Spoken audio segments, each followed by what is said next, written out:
आप सभी विद्यार्थियों के लिए क्लास 10वीं में पूछे जाने वाले कुछ महत्वपूर्ण प्रश्न जो सभी विद्यार्थियों के लिए बहुत ही उपयोगी साबित होगी। तो फर्स्ट प्रश्न है, पूर्ण स्वराज की मांग का प्रस्ताव कांग्रेस के किस वार्षिक अधिवेशन में पारित हुआ था? तो आंसर है 1929 लाहौर अधिवेशन। आंसर है 1929 लाहौर अधिवेशन। उसके बाद है, वल्लभ भाई पटेल को सरदार की उपाधि किस किसान आंदोलन के दौरान दी गई?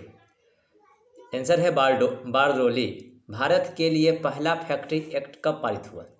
भारत के लिए पहला फैक्ट्री एक्ट कब पारित हुआ?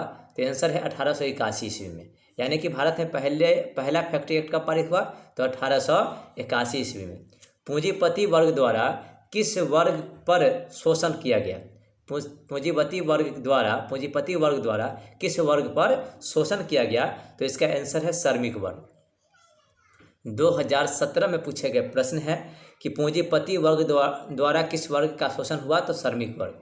आधुनिक युग में अर्थव्यवस्था के क्षेत्र में होने वाली सबसे बड़ी क्रांति कौन सी थी? आधुनिक युग में अर्थव्यवस्था के क्षेत्र में होने वाली सबसे बड़ी क्रांति कौन सी थी? तो औद्योगिक क्रांति। उसके बाद है कि भूमंडलीकरण की शुरुआत किस दशक में हुई थी? भूमंडलीकरण की शुरुआत किस दशक में हुई थी? तो 1980 के दशक में। किस दशक में? 1980 के दशक में। गुटेनबर्ग ने सर्वप्रथम किस पुस्तक की छपाई की? तो आंसर है बाइबिल की। विश्व में सर्वप्रथम मुद्रण की शुरुआत कहाँ हुआ?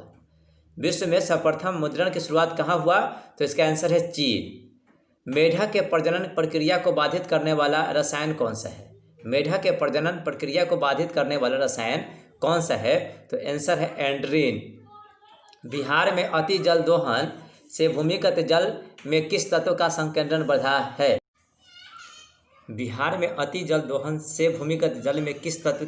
बढ़ा है? आर्सेनिक। संविधान की धारा 21 का संबंध है वन जीवों तथा प्राकृतिक संसाधनों के संरक्षण से। उसके बाद क्वेश्चन है कि बिहार में कितने प्रतिशत भौगोलिक क्षेत्र में वन पाया जाता है? बिहार में कितने प्रतिशत भौगोलिक क्षेत्र में वन पाया जाता है? तो इसका आंसर है 7%। उसके बाद क्वेश्चन है कि एल्युमिनियम बनाने के लिए किस खनिज की आवश्यकता पड़ती है? तो बॉक्साइट की। भारत में किस राज्य में सौर ऊर्जा के विकास की सर्वाधिक संभावनाएं हैं? कहता है कि भारत में किस राज्य में सौर ऊर्जा के विकास की सर्वाधिक संभावनाएं हैं? तो इसका आंसर है राजस्थान। निम्नलिखित में से कौन छोटे पैमाने का उद्योग है? तो खिलौना उद्योग।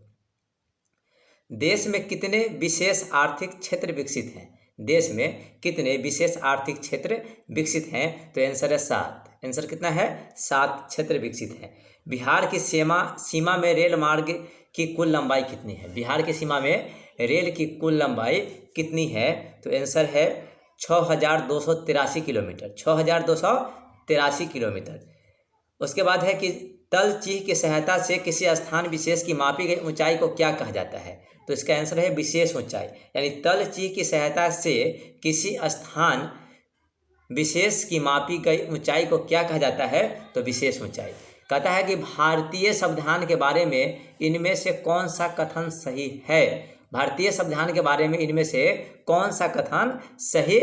है? तो इसका आंसर है कि यह धर्म के आधार पर भेदभाव की मनाही करता है। यानी कि भारतीय संविधान जो है वह धर्म के आधार पर किसी भी व्यक्ति के साथ भेदभाव का मनाही करता है। सत्ता में साझेदारी सही है। क्वेश्चन है कि सत्ता में साझेदारी सही है क्योंकि इसका आंसर है विभिन्न समुदायों के बीच टकराव कम करती है। यानी कि सत्ता में जब साझेदारी होगी तो विभिन्न समुदायों के बीच टकराव को कम करती है।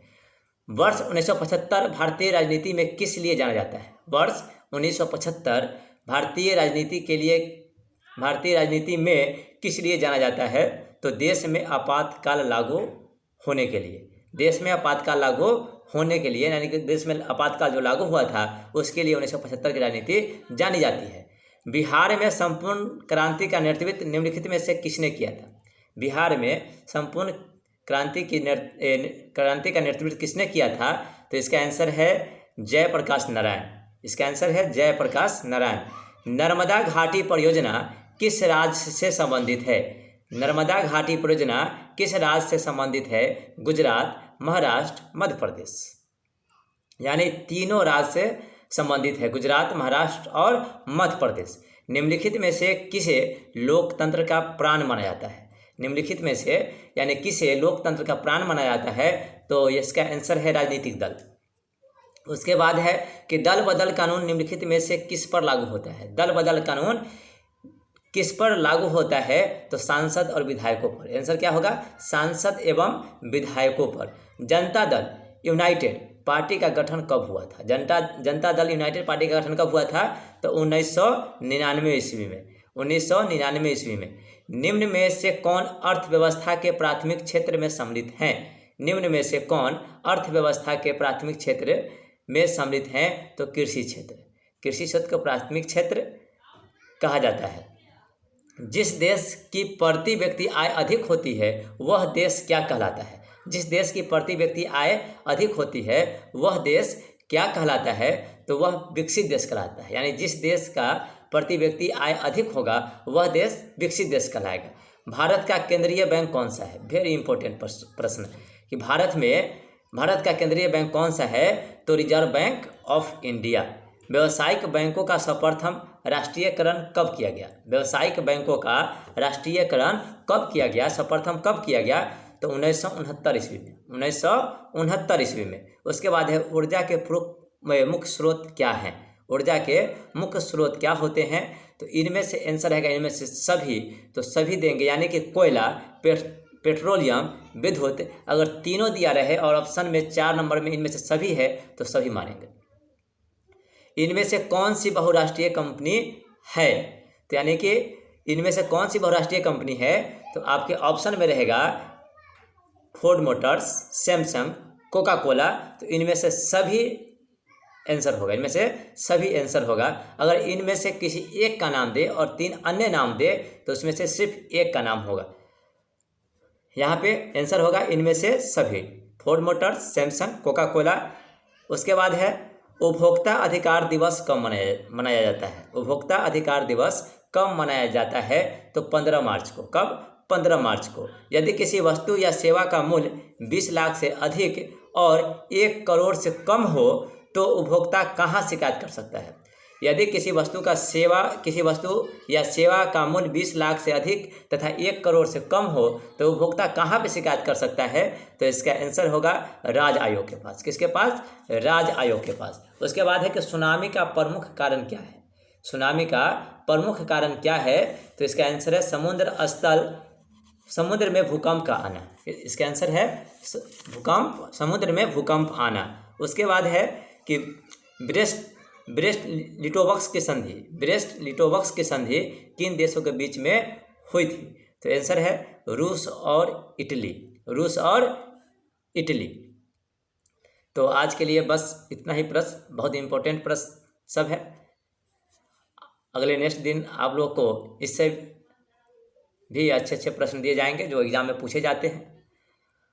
हमारी कोशिश है कि इसे पिछले पूछे गए प्रश्नों में, एग्ज़ाम में जो पूछे गए प्रश्न है वो सभी प्रश्नों को एक साथ लाकर आपको बताया जाए कि इस टाइप के क्वेश्चन पूछे जाते हैं। तो आज के लिए बस इतना ही। कल फिर मिलेंगे। तब तक के लिए जय हिंद, जय भारत।